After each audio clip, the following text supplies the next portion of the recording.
I noticed when I was in Florida that the people down there are all into exercising, so I joined an aerobics class.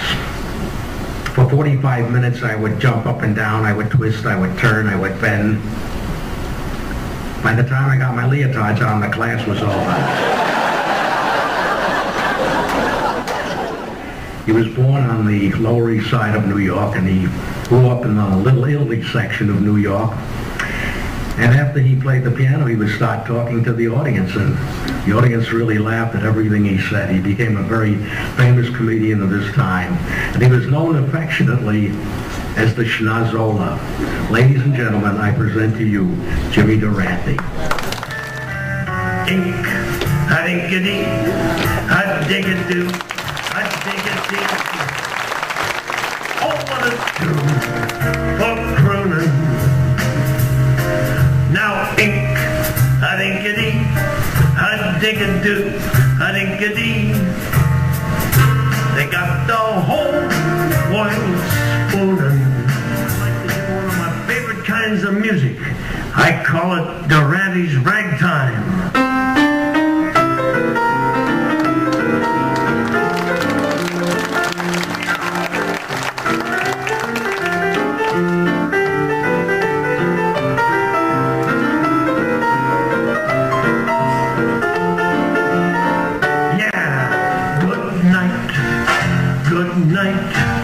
Good night. It's time to say good night. Good night. Good night, folks. And good night, Mrs. Calabash, wherever you are. Yeah. And he gives me the contract, and the contract reads, Maurice Valenti and his magic dog. I signed the contract. I needed the work. I went out to Brooklyn that weekend after I found myself a little dog with a half a pound of ground meat that I bought. We went out to Brooklyn together, and I went on stage to do my 3 songs, and I put the dog under my arm. In the middle of my 3rd song, the dog decided to do his act.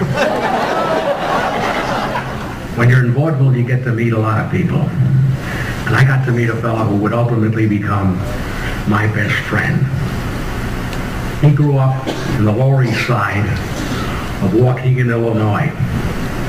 And he was the cheapest person I ever met. He was so cheap, he had a $5 bill in his wallet for so long that when he finally took it out, Lincoln's eyes were bloodshot. He was so cheap that when he went out with a girl, instead of buying her flowers, he would buy her seeds. He was 39 years old for 49 years. He was my best friend, the great entertainer, a man who could stand up in front of an audience, do nothing, and get millions of laughs. Ladies and gentlemen, Jack Benny.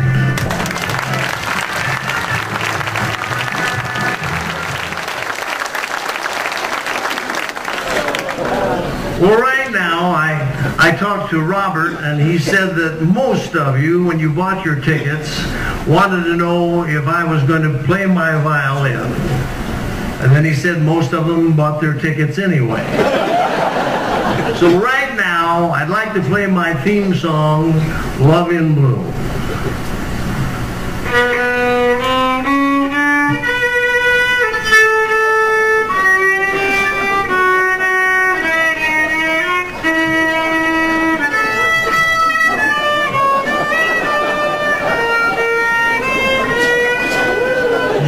Make a gypsy cry. Well, at lunch I told him my real name, Nathan Birnbaum. I didn't like the name Nathan, so I changed it to George after my brother. His name was Isidore.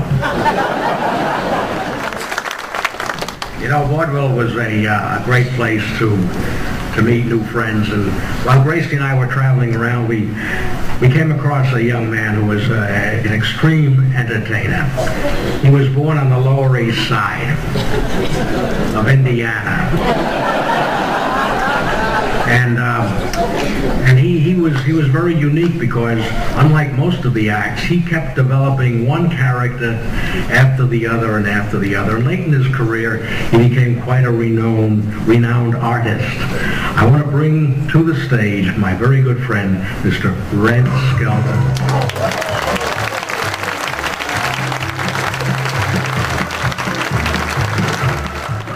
Oh, talking about airplanes. You hear about Gertrude and Heathcliff, you know, the two seagulls?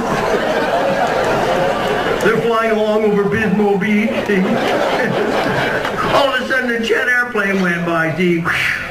Gertrude says, "Wow, did you see that?" Heathcliff said, "I most certainly did." She said, "Well, why don't you fly like that?" He said, "I would if my tail was on fire." Oh, thank you very much. You're such a wonderful audience. You know, my purpose in life as a clown is to bring joy to people's hearts and a smile to their lips. And in the next few days or weeks, should you be feeling sad or low and you think of something I may have said or done tonight and it brings joy to your heart and a smile to your lips, then my purpose in life as a clown will have been fulfilled. The most difficult thing about acting is if you have to laugh or cry in a scene. If the director asked me to cry in a scene, I would think about my sex life. If you wanted me to laugh in a scene, I would think about my sex life.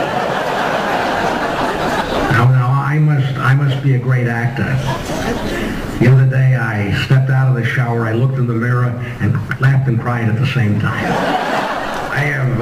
I've had the privilege of working with some of the greatest entertainers of all time. One of them was born on the Lower East Side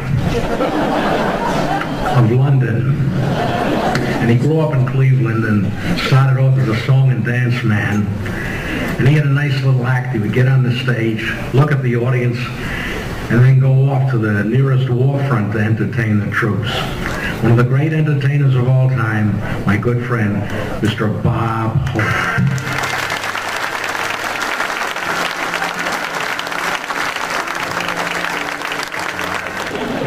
You know, a lot of people want to know if Crosby and I still play golf together. Let me put it this way. When you play with somebody that's a real poor sport, they kick the ball in the hole when you're not looking, they don't write down all their strokes, and if they lose, they lay right down on the green and throw a temper tantrum right on the course. Would you play with anybody like that?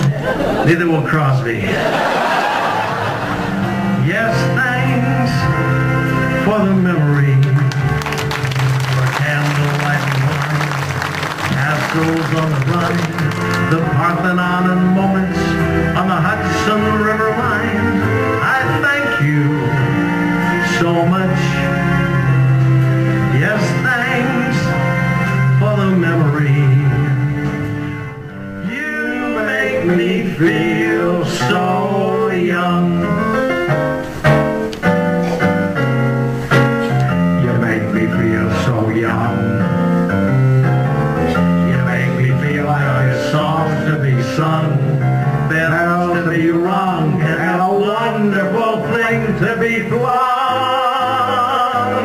And even when I'm old and gray, I'm gonna feel the way I do today, 'cause you make me feel so young. You make me feel so young, ladies and gentlemen. Yes, sir.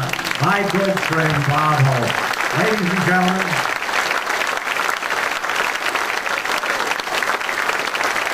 Ladies and gentlemen, you've been a wonderful audience.